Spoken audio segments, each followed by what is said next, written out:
This thing is a powerhouse. It's quickly become sort of like my favorite appliance in the house because it's so easy to use. It's got preset buttons here, so you take all the guesswork out of the equation. So you can do silky smoothies, frozen desserts, hot soups. It's almost like having your personal chef at home. So if you don't know how to make a lot of these things, this will take care of that for you. So we're going to put this into a test and see how well it does handling frozen desserts.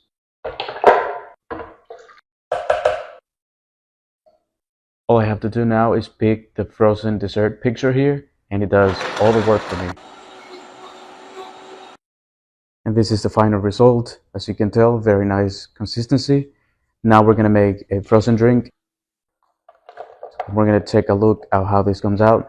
Now, this is just the tip of the iceberg.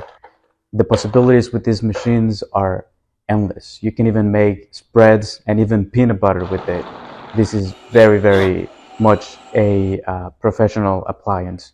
And as you can tell, this is the consistency with the frozen drinks.